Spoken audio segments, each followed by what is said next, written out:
Bonjour, chers auditeurs de Fréquence Paris Pluriel dans les 106.3 FM, aussi par l'internet www.rfpp.net. Aquí somos, aquí estamos. Émission multiethnique pluriculturelle polyglotte depuis Paris pour le monde entier. Et aussi, nous avons des invités aujourd'hui très spéciaux parce qu'on va être consacré à une situation très spéciale. C'est la présentation d'un Mexicain qui, bien sûr, c'est une personnalité qui vient à faire un tour pour toute l'Europe. On avait des concerts à partir du prochain lundi dans Belgique, dans les Pays-Bas. Ensuite, va être ici pour parler de son expérience de compositeur. C'est un jeune compositeur, très jeune, je crois, pour avoir tous les pouvoirs de présentation chez Europe, chez des grands auditeurs. Bueno, je vais réserver ça pour faire une surprise parce que nous avons maintenant un petit... juste pour prendre le temps, je veux vous inviter à écouter un morceau. A ver, ok. C'est un morceau de Serenia Capu et Michel, qui on était ici il y a 2 semaines, mais c'est une composition très, très spéciale. Black Coffee. Et en fait, on en a très peu parlé, alors qu'en fait, c'est une chanson qui groove de fou, quoi. Donc, moi, je suis très contente de pouvoir la jouer en live et de la faire découvrir aux auditeurs.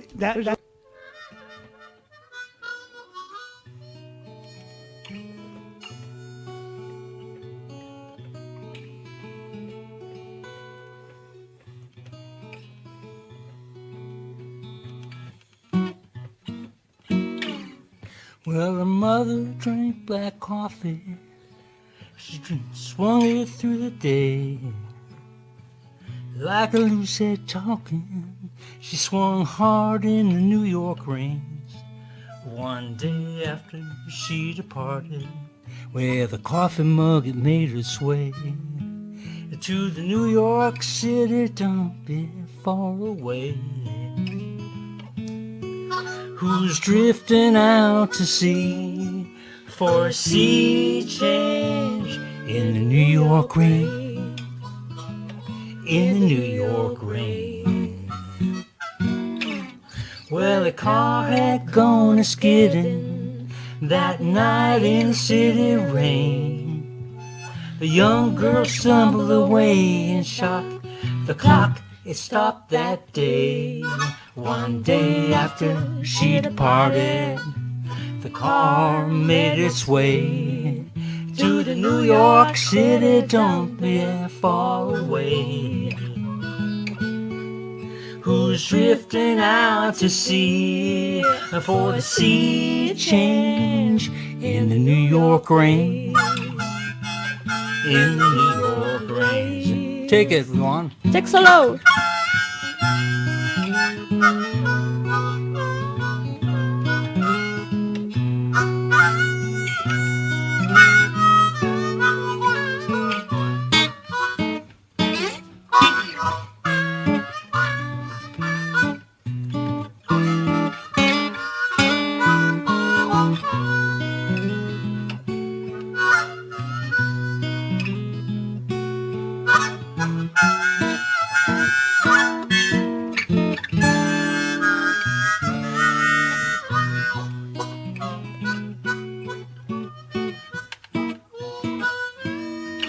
How do you feel when you see a lady dressed head to toe in black, each day carrying body, carrying a limp loud, with a whistle comb a blowing, baby, a raging memory, or funeral pile on the window pane. Who's drifting out to sea for a sea change in the New York York rain. In the New York rain. Fade away. Yeah. Take it one more time. Can you take a solo note there?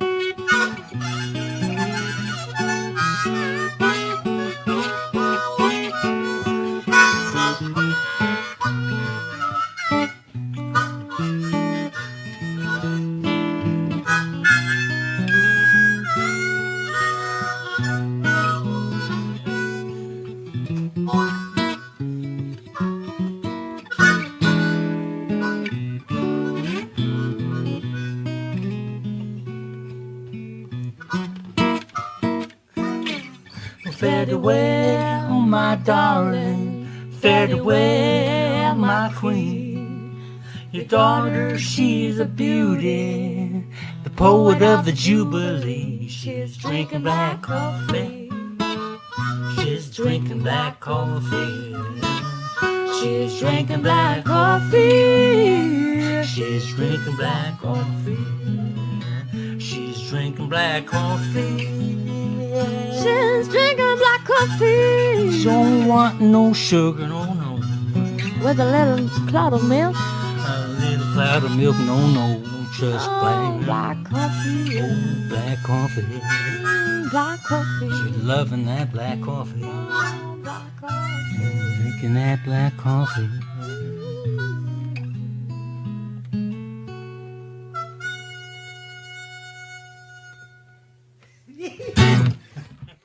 Donc, je vais vous parler de Serenia et Michael qui ont été ici pour présenter le travail musical qu'on avait vraiment surpris à l'audience et que vous pourriez bien sûr trouver avec le groupe Xanadu, que c'est le travail en tous les réseaux sociaux. Aujourd'hui, je viens la belle époque soleillée et nous sommes ici en le studio avec Laurent Lam. Et aujourd'hui, nous allons avoir une émission consacrée à la littérature parce que il y a des surprises très intéressantes. Et aussi, dans le côté musical, j'aimerais vous parler d'un Mexicain qui vient à partir de la semaine prochaine à se présenter. C'est un tour pendant Pays-Bas, Belgique, La Haya. Bueno, plusieurs de villes qu'on va passer avec la création d'un violoniste et aussi poète mexicain, écrivain aussi, qui va être présent comme invité spécial le dimanche 11 mai ici à Fréquence Paris Pluriel. Et je vous parle de Jorge Sergio Hernández Medrano. Gardez son nom parce qu'on va être dans les titulaires des informations culturelles en Europe à partir de la semaine prochaine. Et aussi, c'est un grand ami que bien sûr elle a connu, que vient à voir ici le passage pour cette émission et je lui demandais de passer et de nous dire qu'est-ce qu'on va faire ici. Mais elle parle français bien sûr, mais pour le public hispanophone dans l'Europe, il nos a envoyé cet message. Queridos radioescuchas del gran programa de radio de Juanito Guanabacoa, es un privilegio para mí presentarme. Soy Jorge Sergio Hernández Medrano, es un privilegio presentarme ante ustedes. Soy músico y poeta mexicano que dará una serie de conciertos y recitales en Países Bajos, en el Teatro de Bussel, en el Conservatorio de Amberes, en algunas comunas y centros culturales de Bruselas y por supuesto estaré compartiendo anécdotas, música y brillo con toda la comunidad francesa que tanto quiero desde que soy pequeño. Hablaremos de la creación artística del músico desde la cosmovisión mexicana, pero unificada a lo francés, unificada a las estructuras soviéticas y unificada también a las cuestiones del romanticismo alemán, aunque siempre con la predominancia y preponderancia de Francia, de la escuela francesa, que fue lo que se nos heredó en gran medida aquí en México. También la parte indigenista, y bueno, esta música que presento yo, tanto de compositores icónicos mexicanos como de mi propia autoría, es una música que pretende llegar al corazón de la humanidad misma.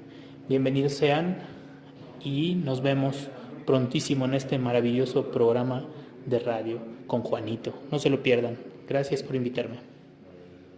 Bueno, pues han escuchado ustedes el mensaje de Jorge, que además Jorge Sergio Hernández Medrano, además tenemos un amigo en común. Él es, entre otras cosas, también un cultivador de las artes marciales. En fin, es una persona con una preparación global.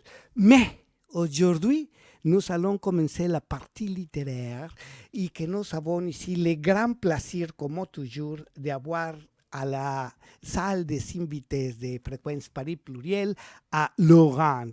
Laurent vient d'arriver maintenant et je vous laisse avec lui parce que nous avons toutes les choses. Il va commencer avec sa section propre de littérature, de lecture, de choses très intéressantes. Et après, je lui demandais de faire des commentaires d'une interview à la écrivaine française Emmanuelle de Verdillac, qui a écrit sa dernière titre et que nous avons beaucoup de choses à parler de ça. Aussi, un auteur péruvien mexicain qui a été témoignage de la période difficile de la dictature en Amérique du Sud. Et elle a écrit un livre qui c'est vraiment un témoignage de l'horreur qui a passé en cette occasion à sa patrie, le Chili. Donc, bienvenue, Laurent. Bonjour à tous. Donc je suis Laurent, je suis un peu comédien, un peu chanteur, un peu musicien. Je suis passé quelques fois dans cette émission de Juanito, mon ami, donc il m'a demandé de venir lire quelques extraits de ma pièce que j'ai coécrite il y a un certain nombre d'années. Et puis aussi de présenter deux livres dont il vient de vous parler, d'une amie commune, Emmanuelle de Verdillac, et de Sergio Zamora, dont je lirai quelques passages tout à l'heure. Mais en premier lieu, je vais commencer par un texte en référence à ce qui se passe en ce moment. C'est un texte de Mahmoud Darwish, poète palestinien. Je n'ai pas besoin de détailler ni pourquoi ni comment je le fais. Mais c'est une chose qu'on a c'est une chose qui a blessé le monde entier et toutes les personnes qui ont avait de conscience écoutèrent les mots palestiniens. Elle doit penser en l'humanité et aussi dans la tragédie de génocide. Tout à fait. C'est dédié à tous ceux qui subissent. Pense aux autres. N'oublie pas le grain aux colombes. Quand tu mènes tes guerres, pense aux autres. N'oublie pas ceux qui réclament la paix. Quand tu règles ta facture d'eau, pense aux autres qui têtent les nuages. Quand tu rentres à la maison, ta maison, pense aux autres. N'oublie pas le peuple des tentes. Quand tu comptes les étoiles pour dormir, pense aux autres. Certains n'ont pas le loisir de rêver. Quand tu te libères par la métonymie, pense aux autres qui ont perdu le droit à la parole. Quand tu penses aux autres, lointains, pense à toi et dis-toi, que ne suis-je une bougie dans le noir. Wow. C'est une chose vraiment profonde avec les mots simples de la quotidianité de la vie dans un pays comme la France qu'on avait des fois l'illusion d'être dans un autre monde. Et ça, c'est un motif de réflexion. Quand est-ce que tu as écrit ça, Louan? Celui-là, c'est pas de moi, c'était le texte de Mahmoud Darwish, un poète palestinien. Donc, la traduction, est-ce que tu fais la traduction?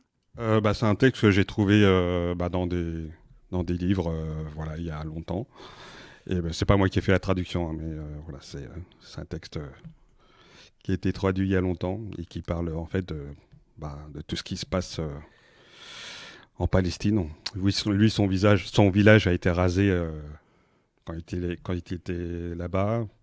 Il est parti en exil et il est revenu clandestinement finir ses études en Palestine. Et ensuite, il est devenu ce qu'il est devenu, quoi. Voilà. Donc, c'est un motif de réflexion et d'invitation à que les personnes s'approchent à la solidarité internationale. Il y a certainement beaucoup de mobilisation sociale, mais ce n'est pas assez parce que la grande pouvoir, la grande sphère de pouvoir au monde entier a tapé des joues et a fermé la gueule pour dire qu'est-ce lo que doit faire pour respecter les droits humains. Alors, donc, écoutez, je vais enchaîner par un texte qui est tiré de ma pièce, qui est un peu plus léger, si on peut dire, entre guillemets, qui s'appelle Yasmine. Ah, Yasmine.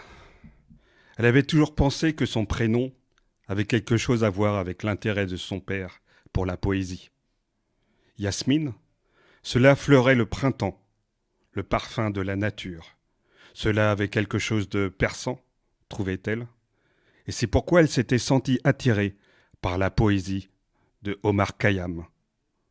Mais cela, c'était bien plus tard, en son adolescence. À l'école, on la trouvait rêveuse. Elle suivait peu, elle suivait mal, elle était ailleurs.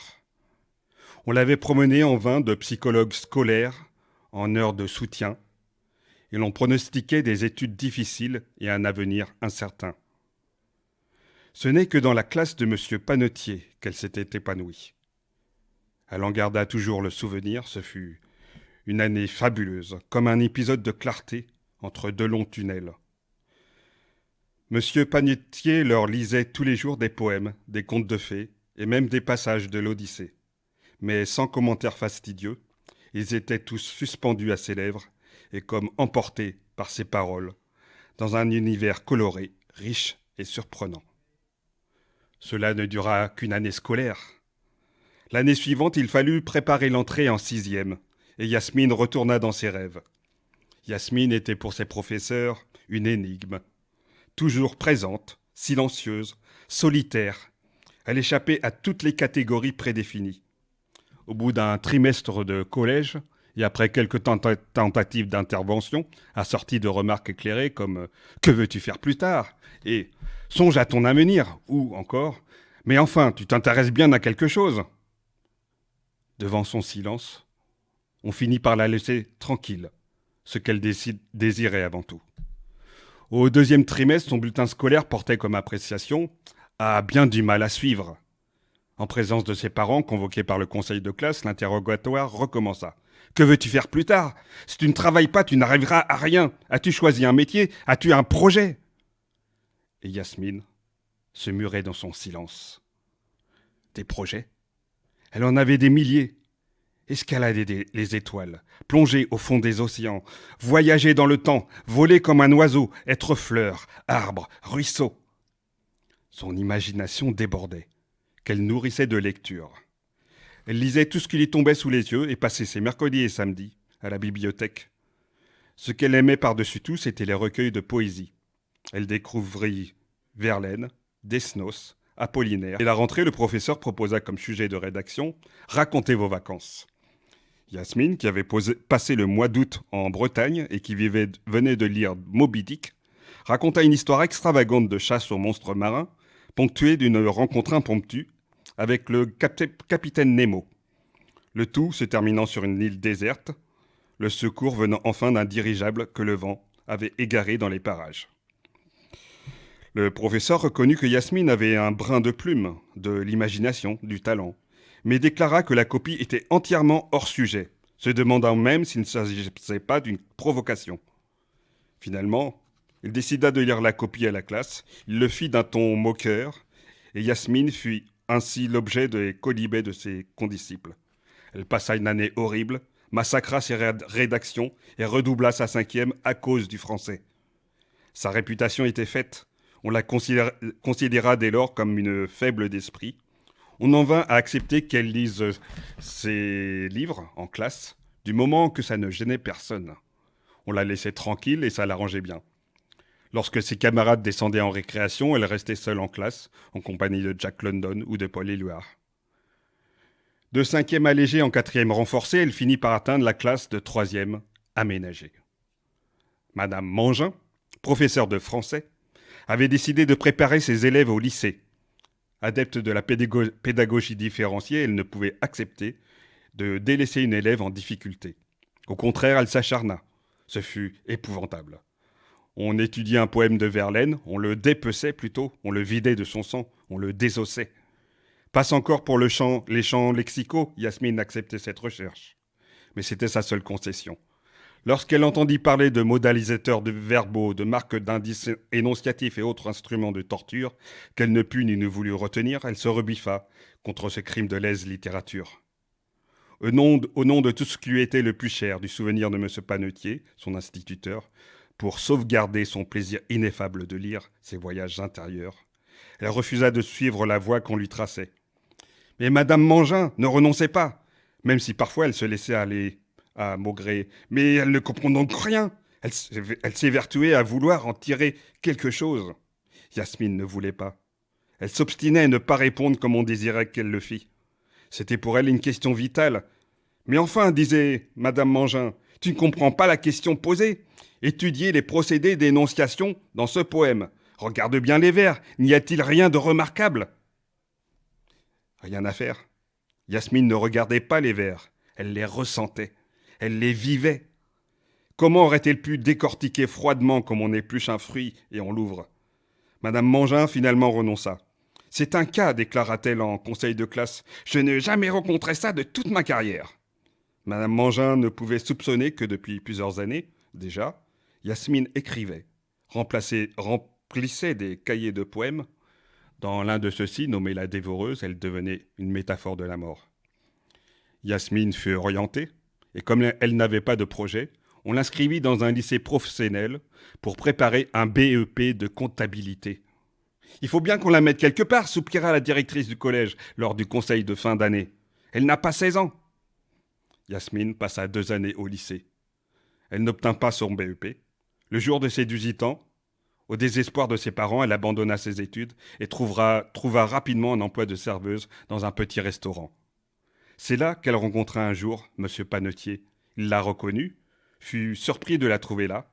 Elle lui raconta son histoire, lui lut ses poèmes. C'est lui qui l'incita à participer à des concours littéraires.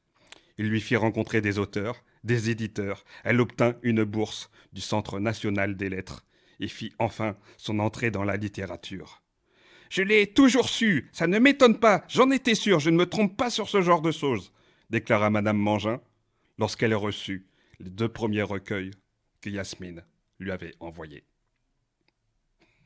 Híjole, chispas, c'est un passage toujours intense. Et il y a beaucoup de sujets pendants autour de la technologie, de la nouvelle technologie, aussi de l'attitude et la violence que souffrent les professeurs à l'école. Aujourd'hui, c'est pathétique. Qu'est-ce que tu penses, Laurent? Écoute, là, je commence à parler du système d'éducation où on t'apprend des choses qui, en fait, ne correspondent pas forcément à la réalité. C'est-à-dire qu'on te force à apprendre une certaine version de l'histoire, par exemple, et on ne te propose pas d'autres versions, on ne te propose pas la version de ceux qui sont soi-disant mis en tant qu'opposants, par exemple. Enfin voilà, il y a plein de choses qui te font entrer dans un cadre pour que tu sois bien dans ce cadre et bien devenir un bon petit mouton, un bon petit consommateur. Oui. Et hors de ça, dès que tu commences à te rebeller, tu deviens, comme les termes employés actuellement, complotiste ou autre chose de leurs inventions et imaginations. Voilà. Donc, Nous pourrons dire qu'il y a beaucoup de générations qui ont grandi mis dans un mythe, dans un message, et aussi avec la tendance de ne développer le pensement critique. C'est une chose qu'on lit beaucoup, mais il n'y a pas la réflexion et l'application des idées dans la vie. ouais. Donc, wow. Je crois que nous pourrons faire une petite pause musicale. Je viens de parler au public de Shenandoah. C'est un groupe très, très spécial. On était ici de visite il y a 2 semaines. Et il y a une composition qui s'appelle Keys of Babylon. Et Babylone, on réfléchit tout ça parce que nous sommes dans un tour de Babylone comme ça, un tour très, très, très spécial.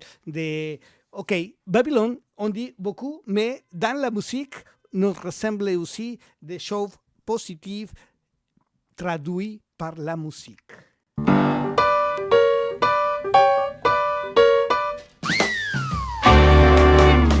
Go figure, my babe. We're on this cliff just hanging on. Heartbreaking, stormy day. Ride the rails in Babylon. Bright moon, swinging blue. On the skirts who we. The street lightning, lucky strike. Trucks are tripping, the ravens on. Lil Lucy, hitchhike, holy ride away. In the monkey house, gotta smile again.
Donc, c'est une belle façon de faire de la musique.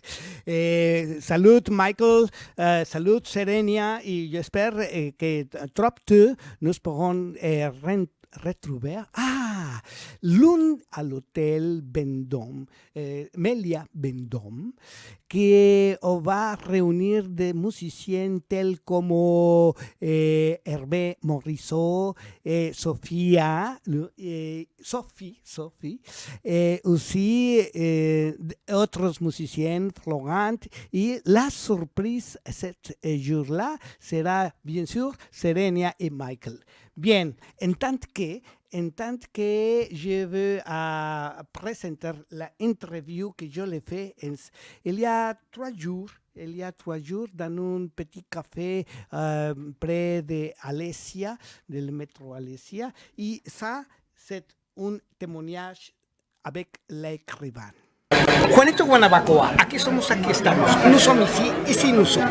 Nous sommes aujourd'hui avec la surprise pour connaître une œuvre littéraire qui fait une liaison entre l'histoire, le romanticisme de l'amour et aussi l'histoire de la France même par cette œuvre écrite par Emmanuel de Verdilac dans ses Jeux la musique.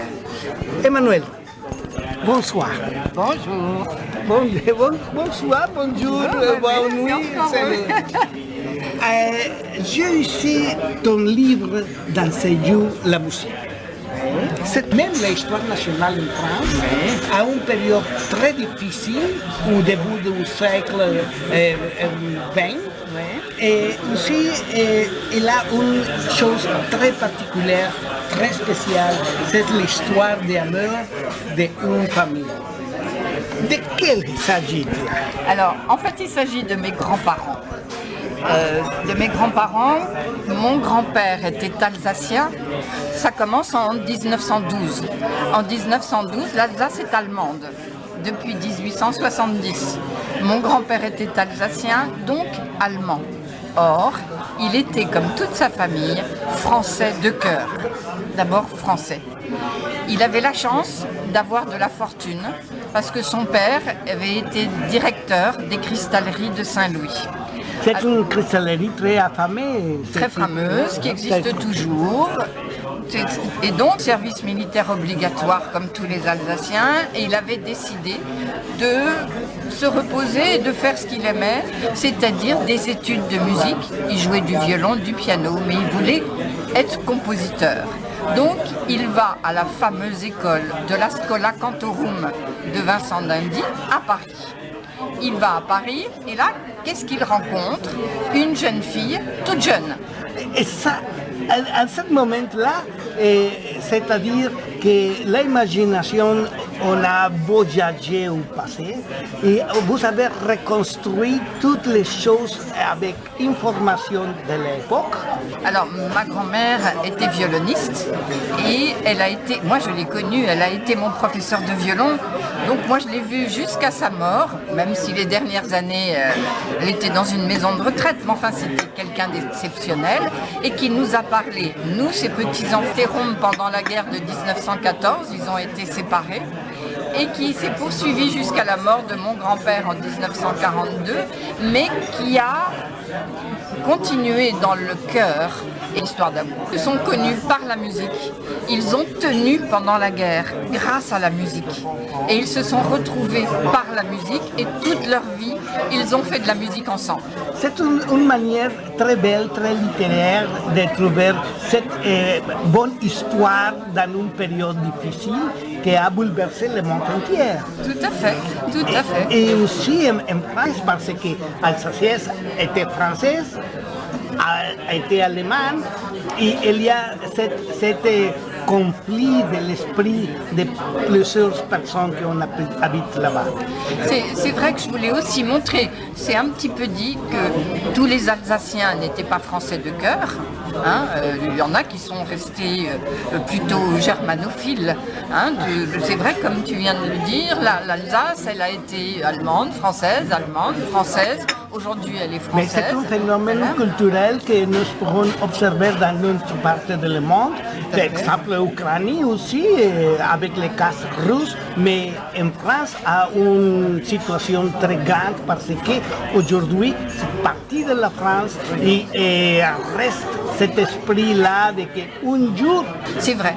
Alors, mon grand-père, il était vraiment francophile. Son père était francophile, ses frères et sœurs étaient francophiles. Donc lui, quand la guerre de 14 a été déclarée, il a déserté l'armée allemande pour s'engager dans l'armée française et il a voulu être envoyé au front et non pas en Afrique comme beaucoup d'Alsaciens ont été envoyés parce que l'armée française ne faisait pas toujours confiance aux Alsaciens. Mais lui, il voulait se battre vraiment au front, en France, sans doute pour être le plus près possible de sa fiancée, qui elle était lilloise, était à Lille. Mais Lille a été occupée par les Allemands dans des conditions horribles. Je crois qu'on peut le dire, c'est ce que j'ai découvert en écrivant ce livre, hein. J'ai découvert plein de choses. C'est ça. Le processus d'investigation, l'enquête que vous avez fait, c'est à côté de l'enquête généalogique de ta propre famille, a été une recherche d'informations historiques. Ah, tout à fait. D'abord, c'est ce qui m'intéresse hein, dans les livres que j'écris. J'ai eu beaucoup de chance parce que j'avais un oncle qui a fait beaucoup de recherches généalogiques et qui a fait des recherches sur sa propre famille, permis de comprendre ce qu'était l'île pendant la guerre de 14, ce qu'ont souffert affreusement les Lillois. Ils étaient 200 000 au début de la guerre, ils n'étaient plus que 100 000 à la fin de la guerre. C'est dire si les exactions ont été énormes et ont laissé des traces indélébiles, ça vraiment. C'est une œuvre qui a dans ça un grand travail de développement littéraire. On voit ici la couverture du livre et il y a une belle photo là. C'est l'histoire de la photo aussi. Alors, ce n'est pas moi qui l'ai choisi. Non, c'est pas moi qui l'ai choisi, c'est l'éditeur. Mais on a cette belle jeune femme qui pourrait être ma grand-mère, qui était charmante. Voilà. Et puis, on a ce soldat de la guerre de 14. La guerre est très présente dans le livre. Elle fait les 2/3 du livre, en fait. Hein. L'autre grand personnage du livre, c'est la musique. Ça, c'est clair. Hein. C'est les liens amoureux, culturels et aussi éternels. Sa famille pendant la guerre de 14 grâce à sa musique. Parce que la fabrique, enfin l'entreprise de mon arrière-grand-père avait été bombardée, donc il n'avait plus de revenus. Elle, avec les cours de violon qu'elle donnait, avec les concerts qu'elle a pu donner, elle a fait vivre sa famille. À l'époque, la guerre a été vraiment difficile, a dévasté beaucoup de petites communautés en toute la France. Cette histoire, c'est plutôt une histoire familiale, comme tu le disais au début, puisque je dis je pense que je suis sans doute un de ses petits-enfants les plus proches, qui donc me racontait vraiment ses tourments pendant la guerre, ses joies quand elle était avec son mari, quand ils ont créé un quatuor à Strasbourg, ils sont allés vivre à Strasbourg. Et la transmettre de manière orale, l'histoire. Son histoire. Aussi, un élément qui est important pour moi, dans ce livre, à la fin du livre, on a toutes les œuvres composées par mon grand-père. Mon grand-père s'est consacré, mes grands-parents se sont consacrés à leur vie de famille. Mon grand-père a perdu sa fortune avec la guerre de 14, mais de toute façon, il voulait se consacrer à sa famille, ce qui ne l'a pas empêché de composer. Hein, ses compositions, beaucoup ont été perdues pendant la guerre de 40, mais plusieurs sont déposées à la BNF. Et pour moi, c'est une façon aussi de lui rendre des interprètes, mais oui, et que des interprètes aient envie de jouer certaines de ses œuvres. En 2003, donc le livre commence par un concert qu'un de mes cousins a organisé avec certaines de ses œuvres, et nous aimerions bien qu'un concert plus important puisse un jour se mettre en place pour lui rendre justice.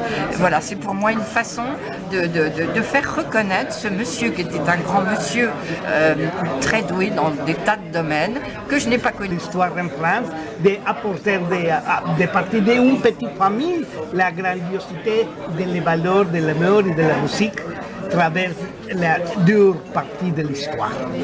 Absolument. C'est ça.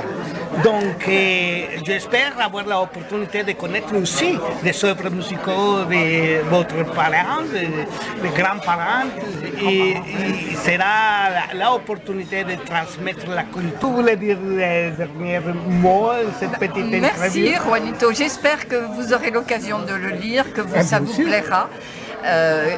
Bon, ça se termine bien, je vous le dis tout de suite, sinon je ne serais pas là. Mais ça a été dur. Ça a été difficile pour tout le monde.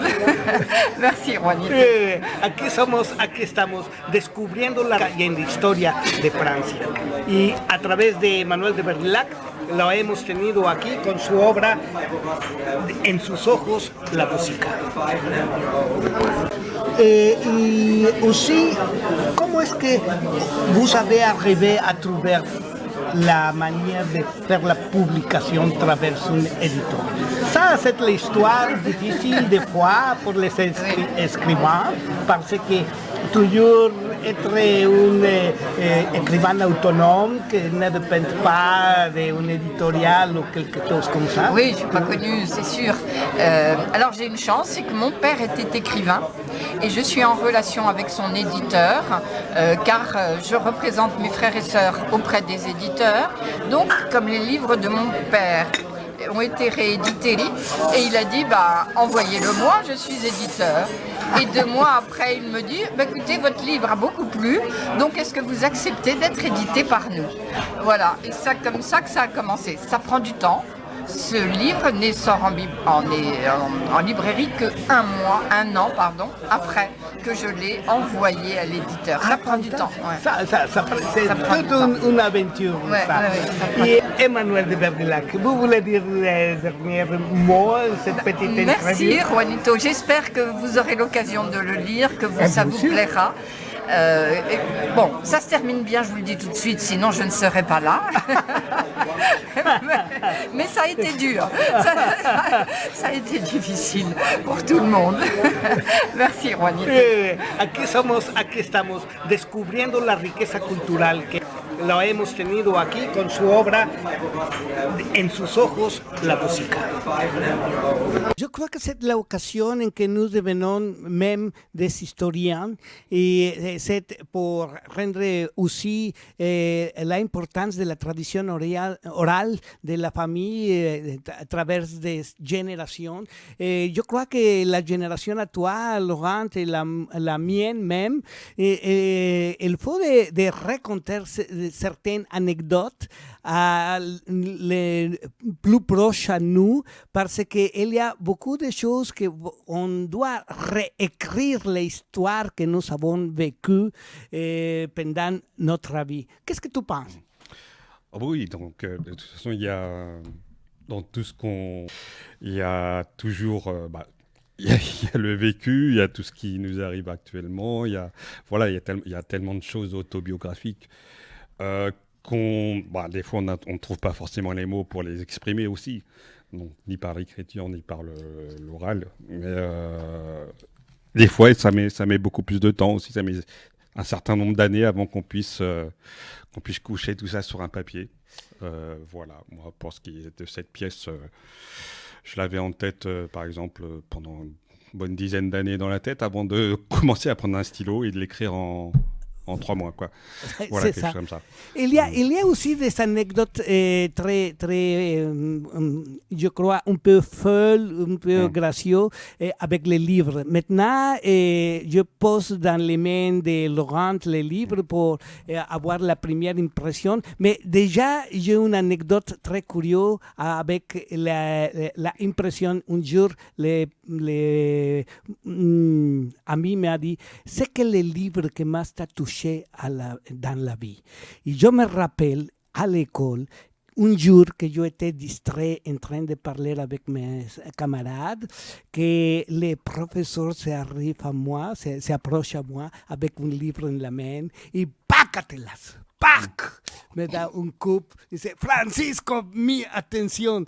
Donc, le jour que me a demandé, c'est que le livre que me a plus touché dans la vie, je me rappelle de cette anecdote parce que, wow, a été un livre d'algebra que s'appelle Algebra.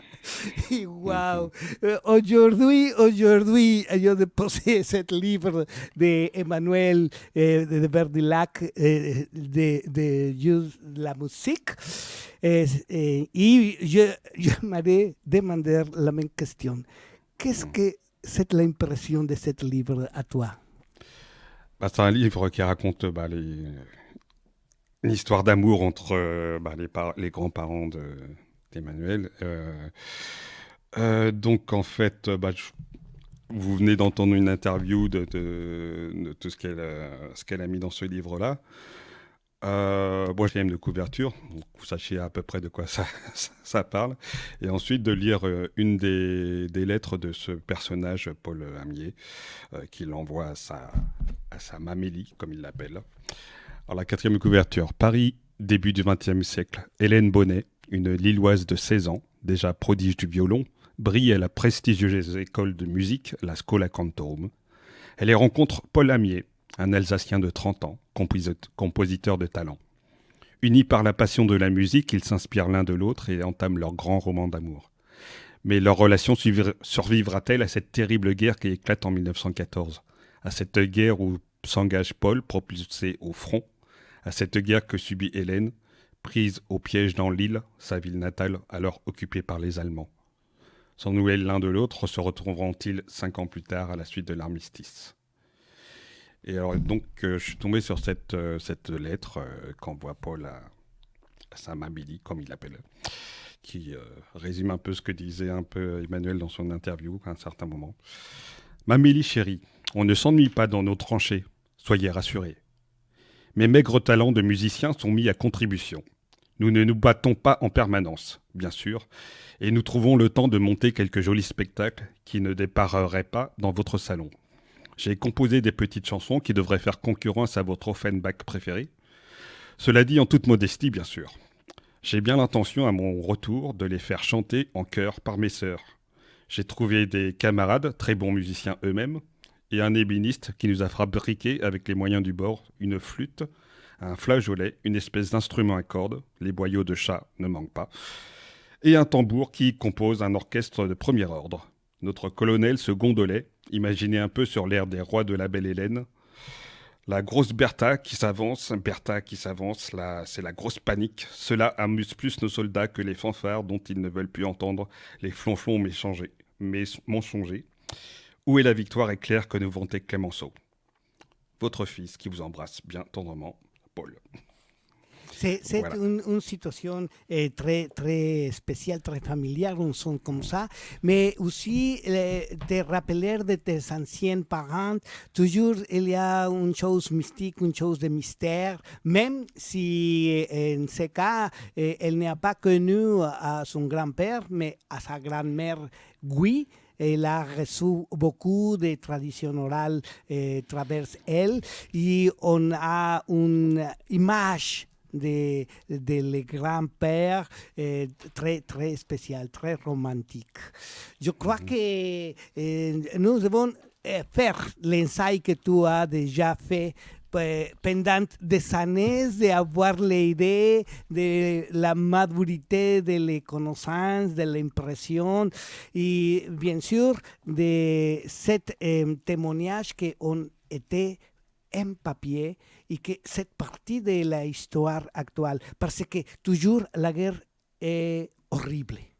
C'est une chose qui a bouleversé à l'humanité toujours et que rien n'est la même chose après la guerre. Mais avant de continuer, il y a une grande chanteuse colombienne qui était venue ici. Andrea, je t'envoie une grande salutation. Et elle a un morceau qui, en espagnol, reliait le titre à ce que nous avons parlé sur le livre. J'ai compris. J'ai compris, j'ai entendu, et je crois que c'est l'opportunité pour présenter ce petit morceau.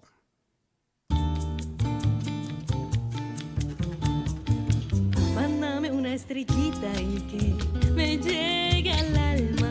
Prometo no pedirle nada, solo admirarla. Mándame una estrellita de esas que no duran nada, que duran lo que dura la luz en mi mirada. Mándame esa estrellita que no verá la mañana y que se esconde de la luz como yo. Ya entendí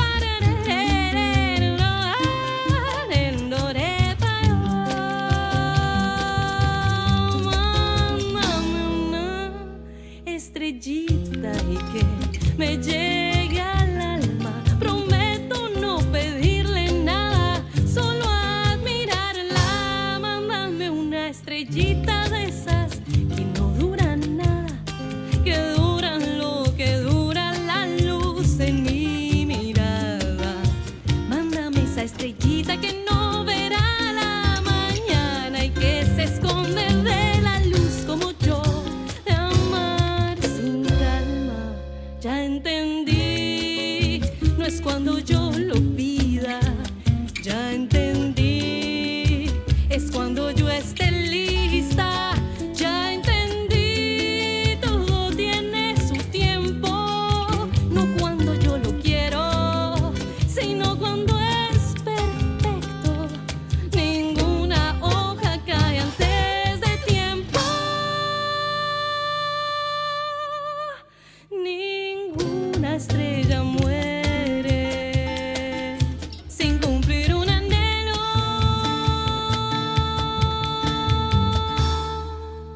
Aujourd'hui, c'est une émission très poétique. Envoyez-moi une petite étoile, que ce ne dure pas beaucoup et je ne vais rien les demander, juste envoyez-moi une petite étoile.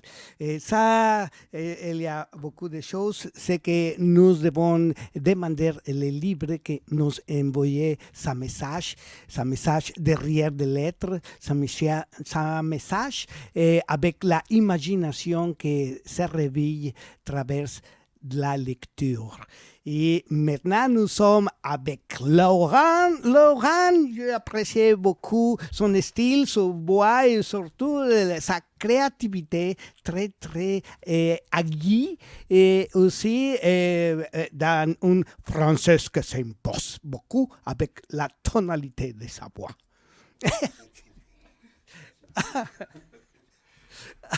J'espère que ne te dérange pas, mais c'est l'impression. Je crois que c'est la même chose que le public consent à travers l'antenne de t'écouter, mes chers Laurent. Donc en fait, la pièce se nomme Si c'est un griot à Belleville. Voilà, en gros, ça raconte ce qui va suivre. Plus ou moins, c'est une histoire d'un balayeur, enfin, moins d'un Africain qu'on est allé chercher dans son village, qui a fait la guerre 39-45 et qui ensuite se retrouve balayeur municipal à la ville de Paris dans les années 70. Est-ce que vous l'avez connu? Non, mais je connais des personnages qui ont vécu ça, en gros. Ah, bien sûr. Donc, Voilà. c'est un témoignage selon Laurent. C'est le texte, voilà. Le grand Cissé. Moi, je suis le roi. C'est pourquoi vous me voyez dans la rue des Couronnes. J'habite à la Fontaine-au-Roi, dans un palais de la Sonacotra. Je suis arrivé comme citoyen, en effet, de la communauté française. La communauté, le mot est gai. Me voilà employé de la municipalité. Le balai à la main, à chaque coup que je donne, la poussière se soulève, étincelle au soleil, c'est la mémoire que je réveille. Vous êtes poète ? Je suis griot et roi. Heyo, je suis le grand Cissé, Kayamagan Cissé, roi de l'or du clan Cissé, roi de la Houker, du Djéné, du Tekrour et du Baoulé, des mines d'or du Galam. Ma puissance est invincible et mes chevaux, attachés à des blocs d'or massifs, plus nombreux qu'un ciel d'étoiles. Heyo, je suis Somanguru Kante, Tunka du Soso, du Sonrai, maître de la route des chars. Heyo, je suis Sundiata, vainqueur de Sumanguru Kante, du Galam, du Bambouk et du Bouré Mali, maître des pouvoirs magiques, celui qui est honoré au rocher de Koulikoro et dont la tombe est vénérée à Balandougou aujourd'hui. Heyo, je suis Abou Bakari, roi et empereur du Mali. 200 pirogues j'ai armées, selon Al-Amori, et j'ai découvert l'Amérique en l'an 1310. Et yo, je suis Kankan Moussa, le fastueux, le merveilleux, et lors de mon voyage au Caire, tant d'or j'ai dépensé que le dinar s'est effondré. J'ai conquis le royaume de Gao, fondé Tombouctou, à moi lors du djéné et le cuivre de Takeda. Hey yo, je suis Soni Ali, Alibert, maître du Gao, de Mopti et de Walata, de Kano et lord de Bito, mais surtout, grand initié. Hey yo, je suis Mohamed Touré, Askia le Grand, général et roi des Saracolés, empereur du Sonrail, rénovateur de l'islam, protecteur des lettrés, inspirateur des lois, édificateur de la mosquée Sankoré, dispensateur de la foi, détenteur de l'or du Mali, de la cola du Djéné et des salines du Tegadza. Je suis le roi des rois. Hey yo, je suis Kaladian Koulibaly, roi du Ségou, conquérant de la Massina et du royaume de Karta, administrateur des 60 provinces. J'ai fait de mon empire un jardin. Hey yo, l'orage est venu, la tempête, les heures sombres sont venues, du nord et de l'océan. Les royaumes sont divisés, les peuples dispersés, asservis, soumis, vendus, achetés, déportés, colonisés, civilisés, mobilisés, démobilisés, administrés, enrégimentés, indépendantisés, néo-indépendantisés, coopérés. Et yo, encore un coup de balai. Il en faut des coups de balai pour nettoyer la mémoire, pour réparer la mémoire. Et yo, les yeux qui voient ont vu, les oreilles qui entendent ont entendu. Réponds-moi, réponds-moi. Que ma santé se délie, se libère. Que mes biens se délient, se libèrent. Que mes jours se délient, se libèrent. Que mes enfants se délient, se libèrent. Que se délie, se libère. Tout ce que j'aime en ce monde. Nuit de soucis, espoir. Nuit de soucis, espoir. Hey yo, jeune fille de Belleville, même si tu n'offres rien, ta beauté est pour moi, présent qui me comble. Jeune fille de Belleville, souris, ris pour moi. Vous devez avoir soif, un verre de lait? Je veux bien. Ça me rappellera ma jeunesse, quand je gardais le troupeau de mon père. 60 têtes. Et qu'est-ce qui s'est passé? Oh, fils de chef, l'école des pères, la guerre. Enrôlé, mobilisé. Marseille, démobilisé. Bordeaux, Paris, remobilisé. Strasbourg, puis encore Paris. Une chambre meublée rue de Meaux, partagée avec un cousin. Et me voilà balayeur et fonctionnaire. Les vaches, c'est loin. Mais pourtant, ici aussi, nous avons la campagne, nous avons des prés, des montagnes, nous avons des fermes et des... Mes vaches, aux flancs tachetés de blanc, les voici. Mes vaches, au pelage froment sombre, les voici. Mes vaches rousses, grosses et belles, les voici. Mes vaches, c'est la roche du chemin, que l'eau ne peut pas entraîner, que le vent venu ne peut pas entraîner. Mes vaches, au fleuve se rivent. Elles m'attachent, me détachent, elles m'enferment, elles m'oppressent. Elles vont en aval, je vais en aval. Elles vont en amont, je vais en amont. Je les appelle, elles m'appellent. Fatakun, Matakun, Tiatakun, Katab, Kubuku ou Kaba. Kaba. Híjole. Nous sommes partis de l'histoire et nous sommes aussi des témoignages de la force de certaines histoires qui nous a touchés partout et qui nous reliait à la situation des racines culturelles.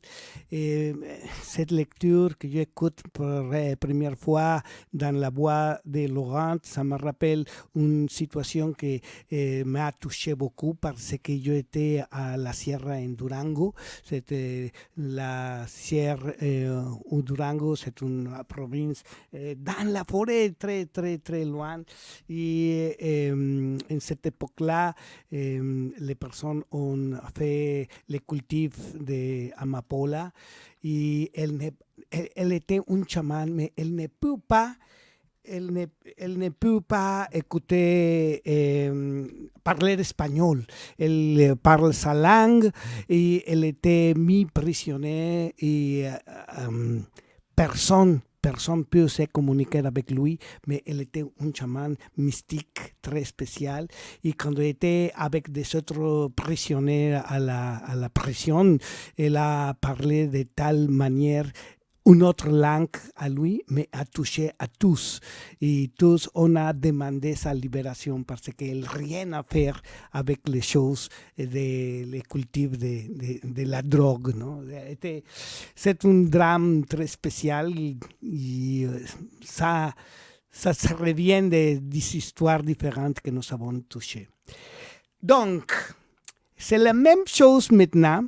Je possède un livre qui parle aussi d'un passage très dur, en tant que l'expérience et la sensibilité de Laurent pour avoir de la lecture et l'art de communication. J'espère que tu ne te déranges pas parler de ce livre-là, Monsieur Laurent Long. Alors, ce livre de Sergio Zamora s'appelle 7 heures entre les mains de la DINA. La DINA était la organisation de répression au Chili. C'est formé pour l'armée, bien précisément. Et on avait certains centres de détention et de disparition, comme au Mexique. Chispas. Mais je crois que vous avez en la main un document de témoignage très, très spécial que nous devons lire. Des fois, pour les Mexicains comme moi, de lire en français, ça prend un petit plus de temps et aussi de comprendre ces passages, mais il y a l'avantage de qu'on parle d'une culture que je connais. Alors, je vous propose de lire la 4e de couverture également de ce livre qui s'appelle donc 7 heures entre les mains de la DINA, de Sergio Zamora. Ce livre est le récit de ce que j'ai vécu le jeudi 15 mai 1975. Ce jour-là, je fus arrêté par la Gestapo chilienne, la DINA, Direction nationale d'intelligence, un des services secrets alors piliers du pouvoir de Pinochet. Par un heureux concours de circonstances, je réussis à échapper à mes tortionnaires, 7 heures après mon arrestation. En plus de sauver ma vie, mon geste provoqua un durcissement de l'attitude de l'Église catholique envers la dictature.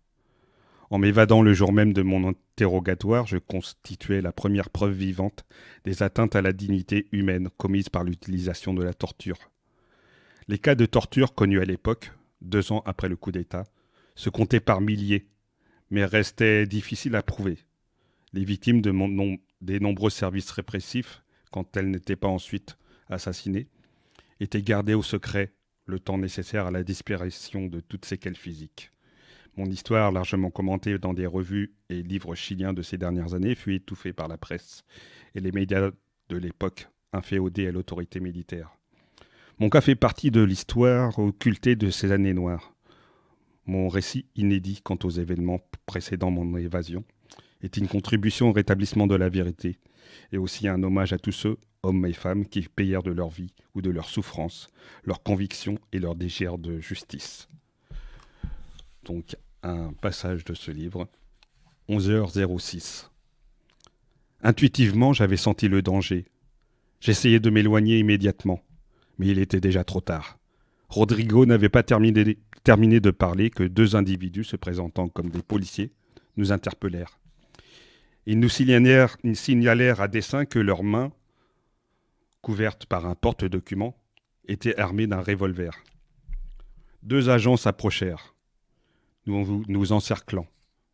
2 d'entre eux emmenèrent Rodrigo dans la rue Matucana, en direction du nord. Pedro et Esteban avaient déjà pris le même chemin, entourés eux aussi par plusieurs personnes. Mon interlocuteur m'expliqua qu'il s'agissait d'une opération de contrôle de routine et me demanda mon identité. Sans me laisser décontenancer, je lui répondis courtoisement, en ouvrant un catalogue d'échantillons de différentes laines, que j'étais représentant dans ce domaine. En réalité, mes connaissances en la matière ne reposaient sur rien de concret et se limitaient à celles que je possédais lorsque je regardais un pull ou mes vêtements d'hiver. J'avais inventé cette occupation pour pouvoir répondre d'une activité en cas de contrôle dans la rue, comme cela arrivait souvent. Il me demanda ma carte d'identité, je la lui tendis en lui disant que je trouvais normal, ce contrôle, et en l'assurant de toute ma compréhension pour l'ingratitude de sa tâche. Je jouais le lèche-cul parfait. Jusqu'à ce moment, je croyais toujours à ma traditionnelle bonne chance et je pensais qu'il était possible d'éviter mon arrestation. Puis d'autres agents m'entourèrent discrètement, réduisant à zéro la possibilité de m'échapper par la violence. Mais la chance, cette fois, m'avait abandonné, car si ma personne leur était inconnue, il en allait autrement de la photo qui se trouvait sur ma carte d'identité, avec mon vrai nom. La surprise et la joie se reflétèrent dans le regard du policier. Il m'adressa une remarque qui me cloua littéralement au sol. « Moi, je te connais. » Il ne put s'empêcher de faire un commentaire aux autres agents. « Nous n'avons pas attrapé Benjamin Kers, mais nous avons pincé Marcos Suarez. » Le sentiment de fatalité présent en moi depuis bientôt 2 ans, de vie clandestine, trouvait son accomplissement à cet instant.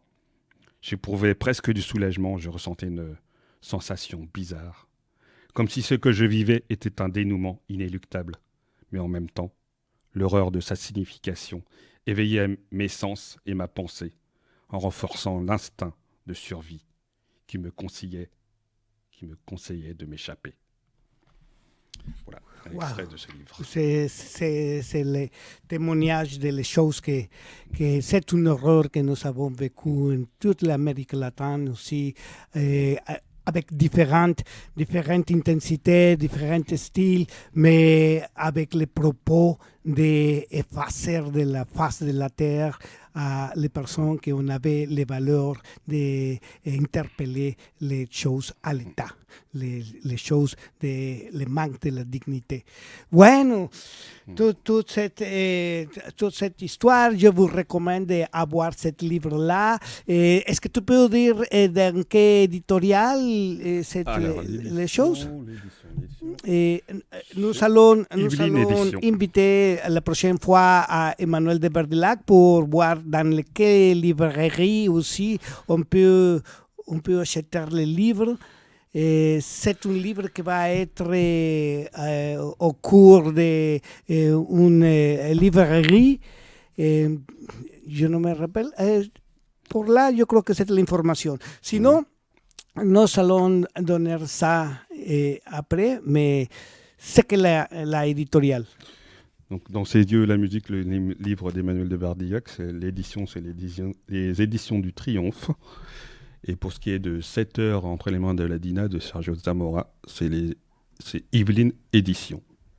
Voilà, vous pouvez trouver ces livres dans ces éditions-là. Tout en était publié ici à Paris, en France, et j'ai l'honneur de connaître ces auteurs que je viens hier de les inviter à se présenter ici à l'étude. J'aimerais continuer avec tes textes, mais je suis invité à un petit coupe musical. C'est Acústicos en la Isla de mon ami Víctor de la Nube y el titre c'est Voy Tirando. Y bueno, esto es lo que se suena así.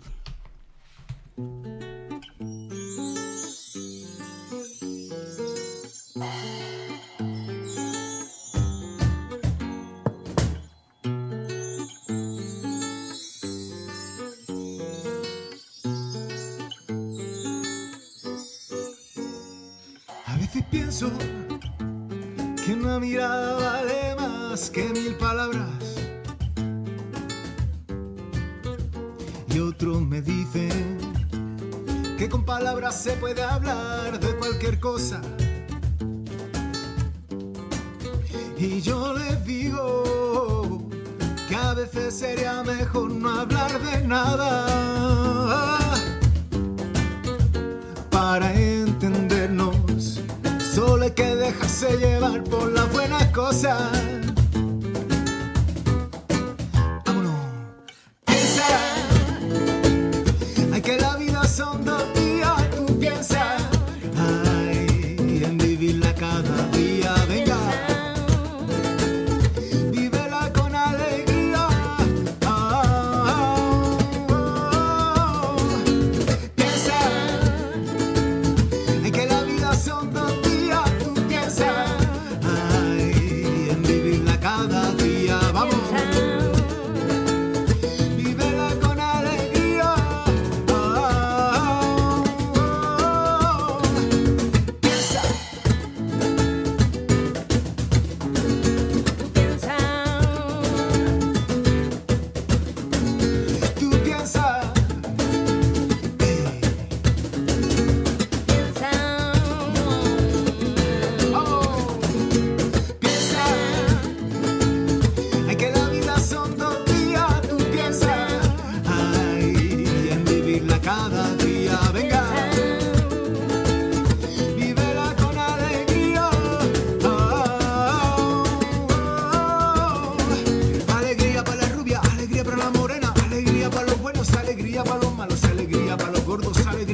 flacos alegría.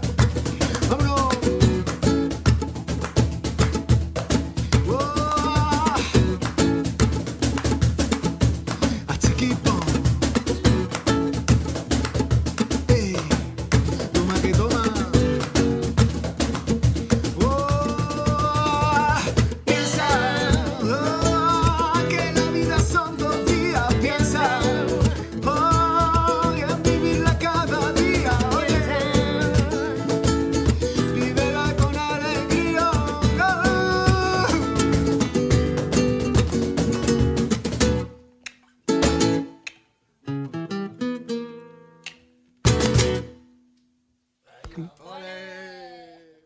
Bueno, c'est la opportunité de présenter des musiciens et avec des morceaux de lettres qui ont fait la opportunité de réfléchir de certains sujets dans la vie. J'ai commis une petite erreur, c'est le titre Piensa, parce que Voy Tirando, c'est un autre titre que je vais présenter aussi de le même groupe, de Víctor y la Nube, qui ont fait depuis l'Espagne la manière de faire des chansons avec des lettres qui ont fait penser à le public. Donc, ici, nous sommes en train de traîner le cerveau et de voir que la finalité, c'est inviter à la personne à la lecture, à la réflexion, et qu'il y a beaucoup de sujets qui on peut être les témoignages de l'époque, de l'ère, des problèmes sociaux, et de tout ce qu'on doit faire depuis la façon d'exprimer ces idées par l'écriture. Et je invité à Laurent que je connais son grand travail communautaire et son engagement à toute cette cause noble que c'est pas facile de dire et aussi plus difficile de travailler avec des, je dirais, de la ligne marginale de la société parce que la contradiction d'être sous l'oppression, ça fait dans l'humain des réactions très, très, très spéciales, des réactions de violence, des réactions d'incertitude, des réactions aussi de tristesse, de dépression, mais aussi de la rabia. Je ne sais pas comment se dit rabia, d'être rabieuse, de ces sensations de courage, courage et de violence aussi, bien sûr avec la fondamentation de souffrir la marginalisation, mais c'est partie de l'être humain de réagir des fois de manière que ce n'est pas, comme on dit les personnes au pouvoir, entre guillemets, la meilleure manière, la plus propre, mais c'est la réaction à ce qu'on reçu como la manque à la dignité, como la oppression et la exclusion, como la discrimination, toutes ces choses qu'on a provoqué vraiment cette réaction violente, naturelle de l'être humain. À la fin, nous sommes des êtres que nous avons, comme toujours, des réactions sauvages dans une jungle, que c'est la jungle humaine de la contradiction entre les pouvoirs et la masse dominée. Tout à fait. Et d'ailleurs, pour continuer exactement sur ce que vient de dire Juanito, je vais vous lire un autre texte de cette pièce. Donc, en fait, le thème général de cette pièce, il y a une douzaine de textes, et c'est de se réapproprier son imaginaire, de se dire qu'on a le droit de penser ce qu'on a envie de penser, de faire ce qu'on a envie de faire, sans qu'on soit obligé d'être dans des cadres où il faut obéir à une certaine autorité qui est forcément pas respectueuse de ce qu'on appelle la démocratie ici. Enfin, bref. Voilà, donc je vais vous lire un texte qui est assez parlant, je pense, qui s'appelle « Tolérance zéro ». Yes, del Gran Zero, que bien, fantastico. Il me disait c'est le paradis, au pays de la démocratie. Pour nourrir ma femme, mes enfants, j'ai dû traverser l'océan, à fond de cale d'un cargo moisi, au prix de mes économies. Tu verras comme c'est beau la France, l'égalité et toutes tes chances. Mais savez-vous, dans ces yeux armés, qui m'ont braqué quand j'ai débarqué, j'ai vu les différences, senti ma différence. J'ai subi les médisances et j'ai connu l'indifférence. J'ai trimé des années durant à l'arrière-cour des restaurants. Au pays de la liberté, j'y ai perdu ma dignité. Et mes patrons m'ont dit comme ça, tu bosses pour moi, mais pas de contrat. 16 heures par jour, même le dimanche, qu'ils puissent s'offrir de belles vacances. Pour ce qui est de tes papiers, on a le temps de s'en occuper. M'ont logé dans 6 mètres carrés, taxes et loyers à payer. M'ont ordonné de faire silence ou bien le métro et la Manche. J'ai préféré me faire violence, ne pas soulager ma conscience. Je suis resté et j'ai continué de faire semblant de tout oublier. Un jour, j'ai tout laissé tomber et j'ai osé manifester. Bien sûr, quelqu'un m'a dénoncé au nom de la fraternité. Ça fait maintenant plus d'1 an que j'ai dû oublier mon nom. Je voyage grâce à vos gouvernants dans les centres de rétention. Aujourd'hui, vous l'imaginez, pour quelques heures ou encore une année, je suis en tolérance. Gardez en tolérance, je suis en tolérance. Híjole, c'est une chose que tolérance zéro, et la tolérance zéro, c'est une chose que jour à jour s'approche à nous depuis le gouvernement, depuis les politiques d'exclusion. Donc, c'est la pause musicale pour dire, ok, je tire, voy tirando, et on dit comme ça, voy tirando. 1, 2, 1, 2, 3, y...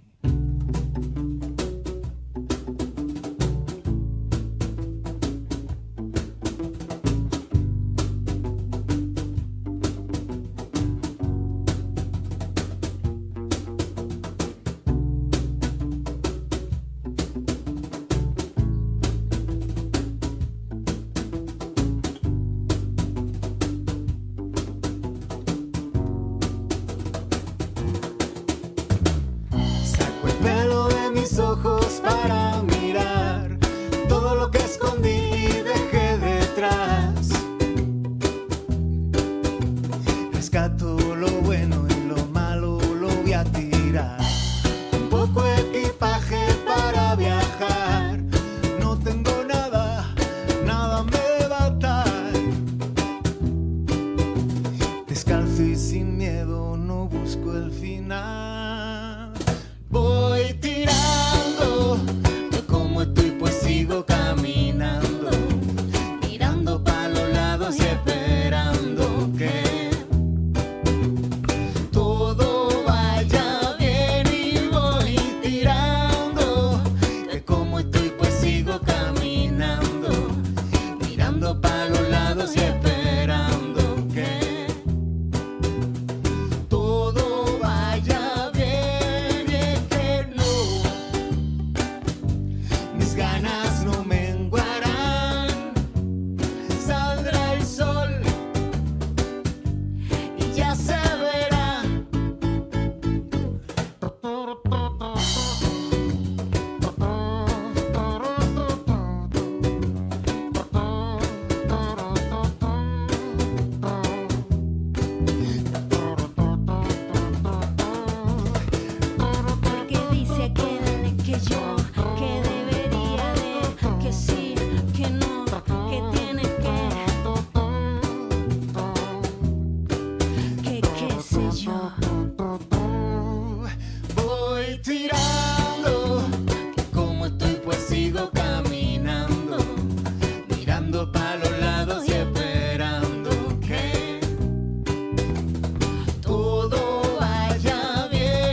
vienen con otros que son de sol. Oh. Sacó la mano del bolsillo para comprobar que lo que está vacío se puede llenar. La vida son ciclos y todo vuelve a empezar. Voy tirando, como estoy pues sigo caminando, mirando para los lados y esperando que todo vaya bien. Y voy tirando, que como estoy pues sigo caminando, mirando para los lados y esperando que todo vaya bien.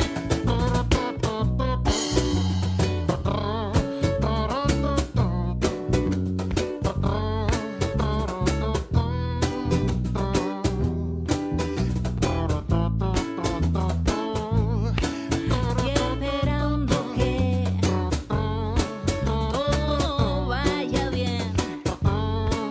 Y esperando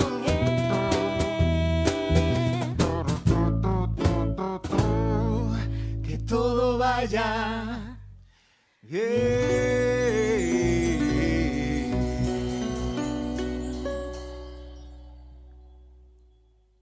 Queridos radioescuchas del gran programa de radio de Juanito Guanabacoa, es un privilegio para mí presentarme.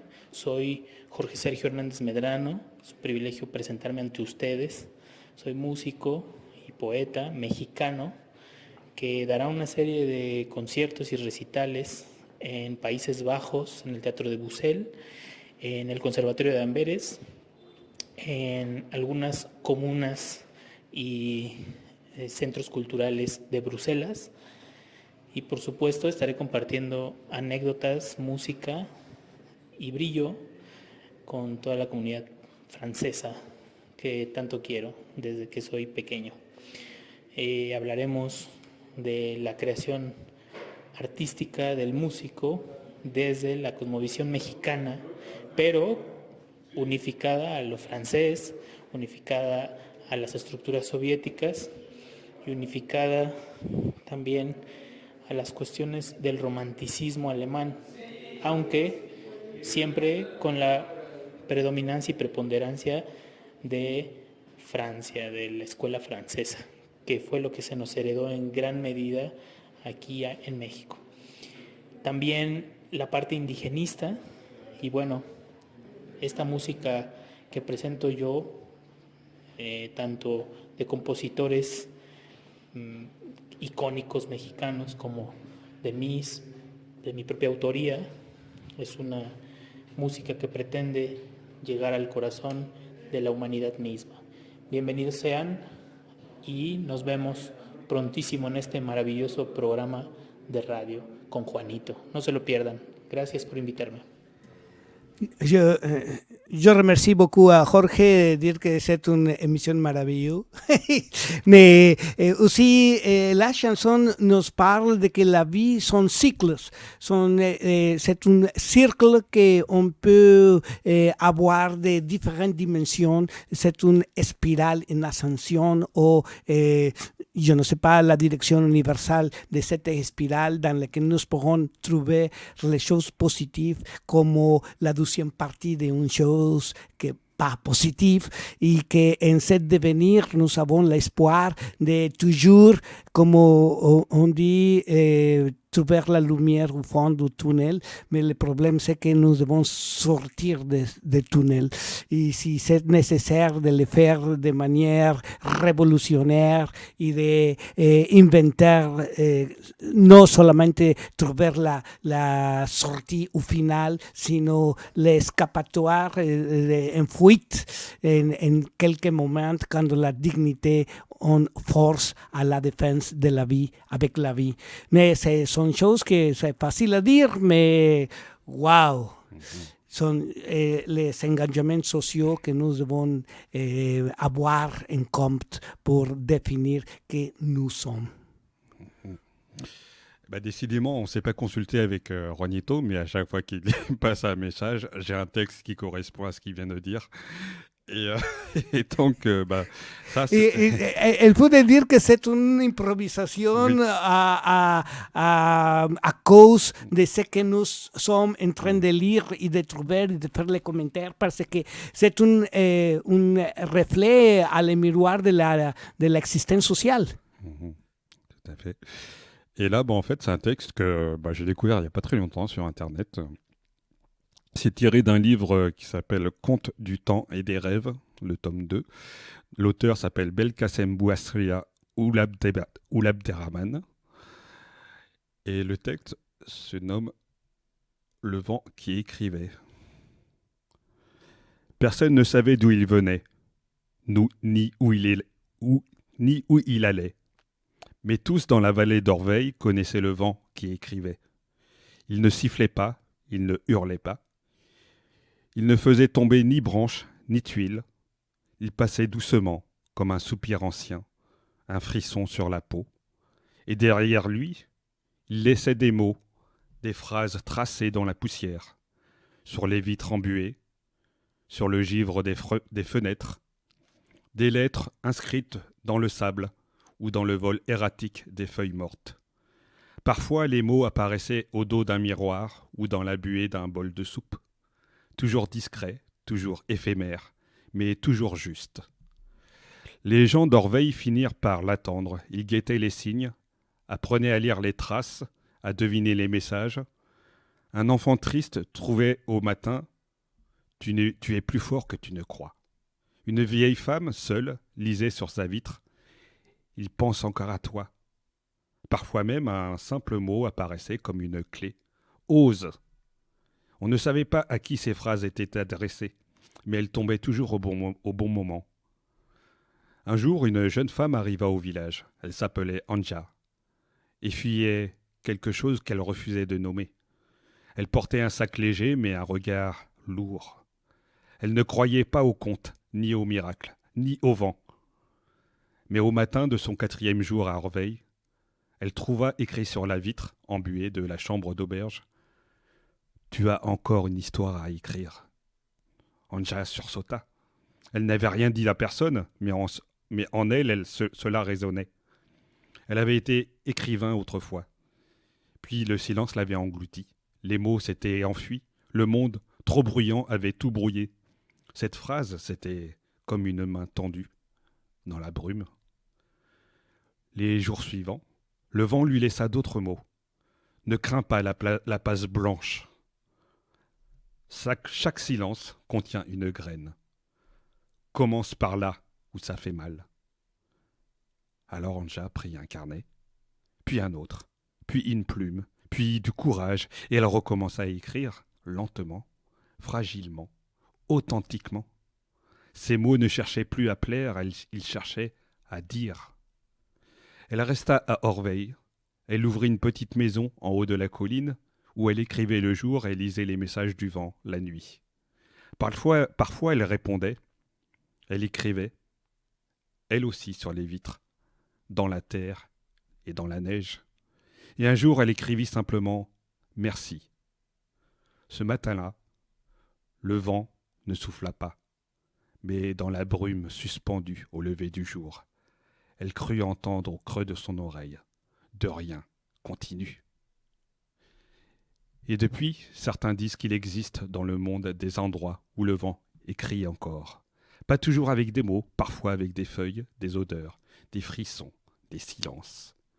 Mais ceux qui savent lire entre les souffles reconnaissent sa voix. C'est vraiment... Et je veux dire au public que ce que nous avons fait et qu'est-ce que Laurent a fait, c'est profiter l'intelligence artificielle, les moyens de la recherche de ce qu'on est importante parce que ce n'est pas la même chose les mèmes et les choses qu'on cherche pour perdre le temps.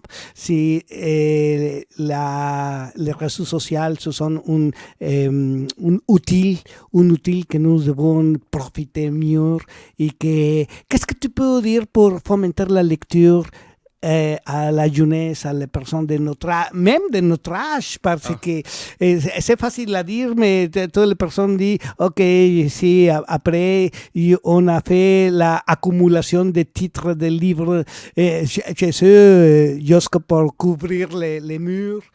Et on était bien sûr dans la ignorance de les trésors qu'on était stockés dans les livres. Bah, la lecture, ça nourrit ton âme, en fait. C'est tout simplement tout ce que... Enfin, il y a des choses qu'on t'apprend, comme je disais tout à l'heure, dans l'éducation nationale, mais on t'apprend pas à ressentir, on t'apprend pas à lire entre les lignes. On t'apprend rien de tout ça. On t'inculque des choses qui sont dans des cadres. Mais la lecture, tu te fais ton propre imaginaire sur ce que tu lis.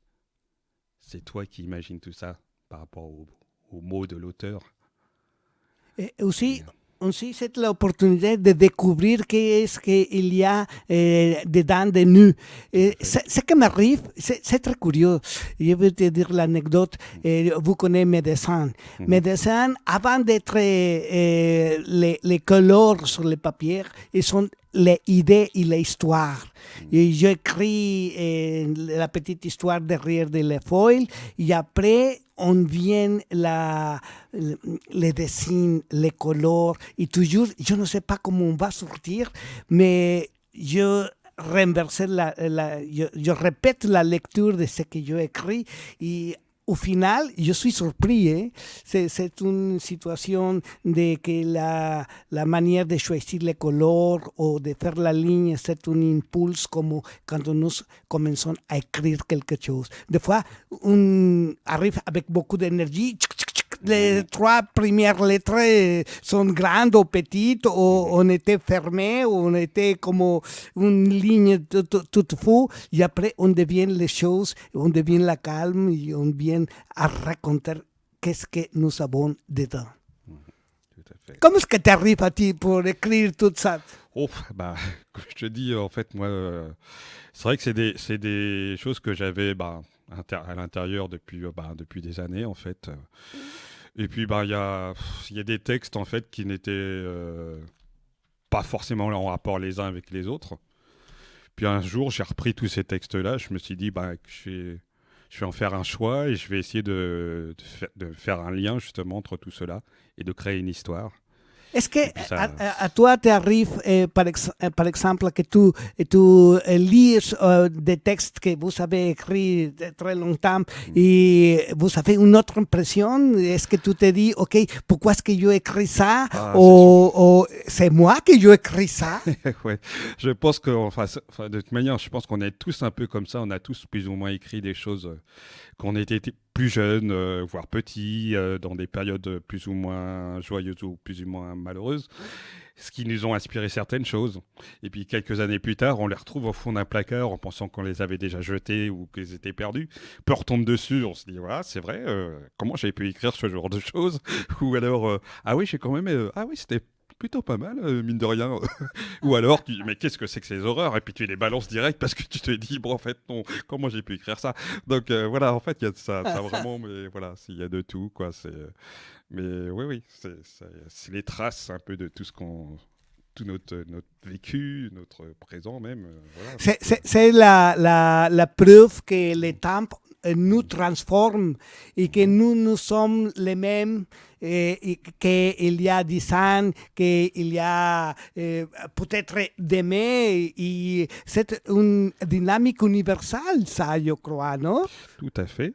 Et d'ailleurs, pour rebondir dessus, c'est un autre texte que j'ai découvert sur Internet. C'est un poème qui est dédié aux personnes de plus de 50 ans. Et, voilà, et en fait, c'est un texte de Mario de Andrade. Voilà, de Valuable Time of Maturity, c'est le titre de son livre. Et donc, ce texte dit « Mon âme est pressée. J'ai compté mes années et découvert que j'ai moins de temps à vivre devant moi que derrière moi. Je me sens comme cet enfant qui a reçu un paquet de bonbons. Il a savouré les premiers avec insouciance, mais lorsqu'il a réalisé qu'ils étaient peu nombreux, Il a commencé à les goûter avec une intensité nouvelle. Je n'ai plus de temps à perdre avec des gens absurdes, ceux qui, malgré leur âge, n'ont pas mûri. Mon temps est trop précieux pour débattre de titres ou de futilités. Je cherche l'essence, car mon âme est pressée. Il reste peu de douceur dans mon paquet. Je veux vivre aux côtés de personnes profondément humaines, celles qui savent rire de leurs erreurs, qui ne se gonflent pas d'orgueil face à leur triomphe et qui ne fuient pas leurs responsabilités. Je veux marcher avec celles et ceux qui défendent la dignité humaine, qui s'attachent à la vérité et à l'honnêteté. L'essentiel, voilà ce qui donne un sens à la vie, ce qui la rend belle et précieuse. Je veux m'entourer de personnes capables de toucher le cœur, de celles dont les épreuves ont adouci l'âme, au lieu de l'endurcir. Oui, j'ai hâte. J'ai hâte de vivre avec l'intensité que seule la maturité peut offrir. Je ne veux pas gaspiller une seule de ces douceurs qu'il me reste. Je sais qu'elles seront encore plus exquises que celles que j'ai goûtées jusqu'à présent. Mon but est d'atteindre la fin en paix, le cœur serein, entouré des êtres que j'aime et en harmonie avec ma conscience. On dit que nous avons 2 vies et que la seconde commence lorsque l'on comprend que nous n'en avons qu'une. Je suis dans ma seconde vie. Je n'ai plus le temps que pour le bonheur. Híjole, y ça c'est une tendance que nous devons avoir tous, ¿no? Solamente l'espace pour être dans le bonheur.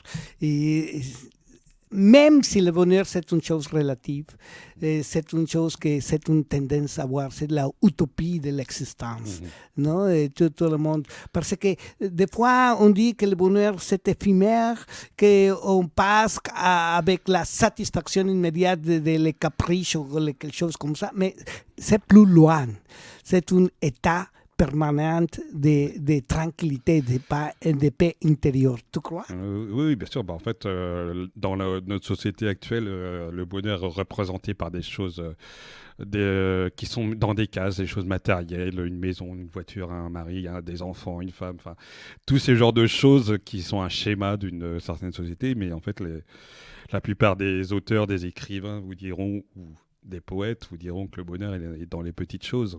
En fait, celles que tu remarques pas, enfin que la majeure partie ne remarque pas, je ne sais pas, le vent qui souffle, le rire d'un bébé, je ne sais pas, plein de petites choses qui constituent en fait le bonheur en fait. Un rayon de soleil, même la pluie est jolie aussi. Il n'y a pas paix intérieure si vous n'avez pas le bonheur si vous n'avez pas la paix intérieure. Tout à fait. Et ça se dit, c'est la première clé pour être en disposition de recevoir ce sentiment et de faire de ce sentiment un état d'existence. C'est une idée qu'on était né ici maintenant aux chaleurs de conversation que Laurent et yo nous avons partagé avec le public.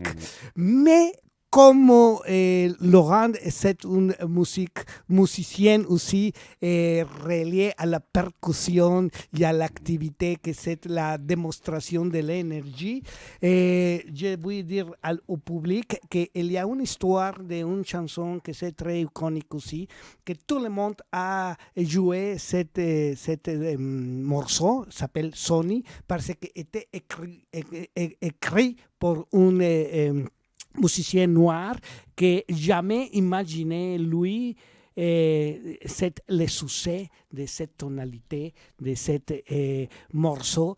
Et si tu me permets, je vais partager avec une version très spéciale. C'est une version de jam.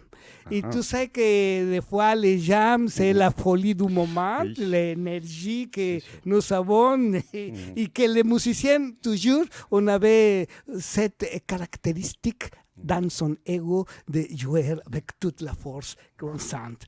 Donc, si tu es d'accord, vas-y. sas!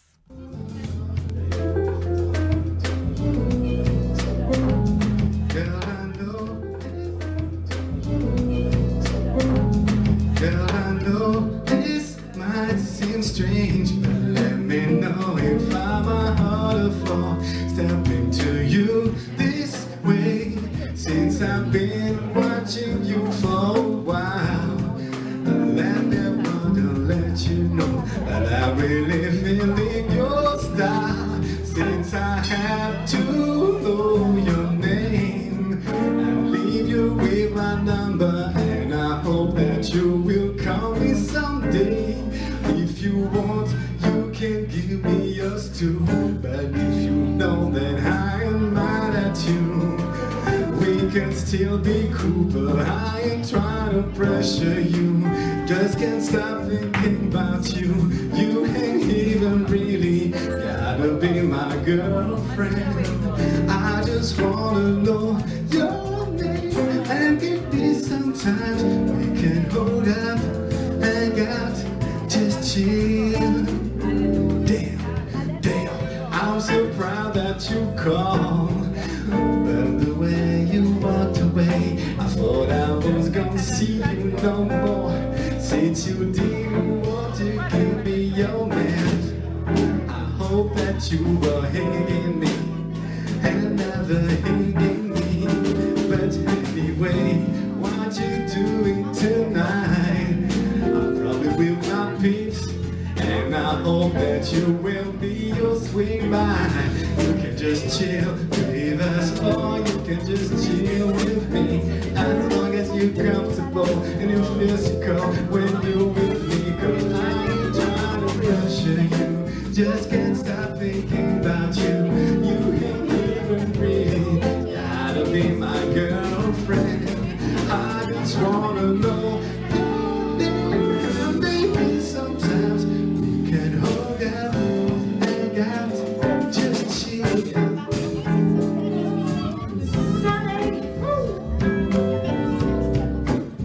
Yesterday my love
pues así es como llegamos a la primera parte de la emisión correspondiente a este domingo, 27 de abril del año que nos corre, y cerramos con una intervención más que nos ha invitado y ha ofrecido Laurent, y que del que se agite maintenant, c'est que nous allons présenter Travers toi. Alors, là, comme il reste pas beaucoup de temps, en fait, je voulais lire un texte de ma pièce aussi qui s'appelle Les Trois Petits Cochons, que Juanito apprécie bien. Mais je sais pas, mais comme il est un peu long, je sais pas si je fais celui-là ou je fais un autre plus court. C'est comme tu veux. Non, allez-y, c'est Celui-là que tu veux. Allez. Oui. Bon, c'est parti. C'est une version des Trois Petits Cochons, donc je pense que vous connaissez pas cette version-là. C'est une autre version? Oui, c'est une autre version des Trois Petits Cochons, oui. Voilà. Wow, les petits cochons, on mange bien, hein? Voilà. Alors, les Trois Petits Cochons. Il était une fois 3 petits cochons. Il y avait aussi un grand méchant loup du nom de Lucifer, du latin lux, luxis, la lumière. Drôle de nom pour un loup. Aussi l'appelait-on Lucifer. Le premier petit cochon habitait la savane, à l'est du grand rift africain. C'était d'ailleurs une cochonne. On la nommait Lucie. Lucie s'était construite d'une maison de feuillage. Elle était chez elle lorsqu'on frappa à la porte. C'était le loup. « Petit cochon, laisse-moi entrer dans ta maison. »« Pas question, je ne veux pas. »« Alors je vais souffler si fort que ta maison va s'envoler. » Et le loup souffla si fort que la maison s'envola. Alors Lucifer se jeta sur Lucie et Lucie le laissa faire. Et le loup mangea le petit cochon. Le deuxième petit cochon habitait une maison en bois, au creux d'une clairière dans la grande forêt. Il se nommait Abel. Le loup passa par là et frappa à la porte. « Je suis le loup, laisse-moi entrer dans ta maison. »« Mais t'es un ouf, toi, jamais de la vie. »« Laisse-moi entrer, je te dis. Écoute, vas-y, si tu veux, je peux te donner l'adresse du petit chaperon rouge. Il habite une clairière, pas loin d'ici. »« Je sais, j'en viens, » dit le loup en se caressant le ventre. Et le loup souffla si fort que la maison s'envola. Alors le loup se jeta sur le petit cochon rouge et le mangea. Le troisième petit cochon, qui se nommait Cain, habitait la ville d'Ur en Mésopotamie. Bien sûr, il avait construit en dur. Il vivait dans une maison confortable, 3 pièces, cuisine, salle de bain, eau courante, gaz à tous les étages. En Mésopotamie, ça coule de source. Il était en train de préparer un pot-au-feu. Carottes, navets, poireaux. Il faut laisser du verre dans les poireaux, c'est ça qui donne le goût. Un oignon piqué de 2 couches de girofle avec la pelure, ça colore le bouillon. Sel, poivre, 2 feuilles de laurier, thym, romarin, une branche de céleri, amenée à ébullition lorsqu'on sonna à la porte. C'était le loup qui pensait « Je me ferais bien une potée auvergnate. »« Qui est-ce ?»« Je suis le loup. Et passe ton chemin, loup. » « Gare à toi, je vais souffler sur ta maison et je vais la détruire. »« Tu ne pourras pas, c'est une construction Bouygues réalisée par Perrault. »« Perrault ? Non, pas celui-là, l'architecte de la Bibliothèque nationale. » Justement, et le loup souffla, et la maison ne bougea pas. Alors le loup, à pas de loup, grimpa sur le toit, s'introduisit dans la cheminée et tomba dans le pot-au-feu. 3 heures de cuisson, on pensa le petit cochon. Dans la soirée, il dégusta ainsi une tripotée. Le loup, son frère et sa sœur qui étaient dans l'estomac du loup. Il eut une digestion difficile. Il regardait la télé, c'était un feuilleton américain, et c'était juste le moment où le mania du pétrole texan se penchait vers la jeune infirmière friolante, nue sous sa mini-blouse turquoise et leurs lèvres allaient se frôler, quand on sonna à la porte. « Qui est-ce ?»« Je suis Moïse, ta conscience. »« Que me veux-tu ?»« Qu'a-tu fait d'Abel et de Lucie ? Ne connais-tu pas le 11e commandement ? Tu ne mangeras pas ton prochain, et du cochon en plus. Tu seras en proie au remords. » En effet, le petit cochon ne put fermer l'œil de toute la nuit. Il était 3 heures du matin, il regardait sur une chaîne culturelle un documentaire sur les marmottes. Quand on sonna à nouveau, « Oh, qui est-ce ? Je suis le docteur Freud, petit cochon. N'as-tu pas lu Totem et Tabou ? Qui t'a permis ce passage à l'acte ? Veux-tu ébranler tout l'édifice de la théorie freudienne ?» Le petit cochon était bien ennuyé. Il n'avait pas voulu ébranler tout l'édifice de la théorie freudienne. En sortant, le docteur Freud rencontra Claude Lévi-Strauss qui passait par là. Enchanté. Et Claude Lévi-Strauss sonna à la porte. « Qui est-ce » ?»« Ici Claude Lévi-Strauss. Sais-tu que tu as enfreint un interdit majeur, une structure fondamentale? C'est toute l'anthropologie structurale que tu remets en question. » Le petit cochon était bien ennuyé. Il n'avait pas voulu perturber toute l'anthropologie structurale. Il y eut encore une autre visite. C'était les célèbres duettistes Herbert Marcuse et Théodore Adorno. Mais quand ils eurent dit qu'ils venaient pour l'école de Francfort, le petit cochon ne les laissa pas entrer. Francfort, pour un cochon! Le petit cochon ne dormait pas. Il était angoissé. Qui allait venir encore? Finkielkraut? Manuel Valls? Macron? Non, Macron, il ne supporterait pas. À 5 heures du matin, il eut une idée. Il décrocha son téléphone. « Allô, mademoiselle, passez-moi votre patron. Vous n'êtes pas la secrétaire, ce n'est pas votre patron, passez-le-moi quand même. Allô, Walt Disney, ici c'est Quin. Dites-moi, mon vieux, Lucie, Quin et Abel, c'est fini? Compris? Maintenant, c'est naf-naf, nif-nif et nof-nof. Et vous me réécrivez tout le scénario. » Ah, c'est l'imagination avec toute sa potentialité et dans les lettres et dans les ingénieurs de Laurent Lam. Laurent, je vous remercie beaucoup. A été une très belle soirée littéraire. Nous avons présenté les livres de Manuel de Verdilac dans ses gestes, la musique, et aussi des livres de mes amis, des écrivains,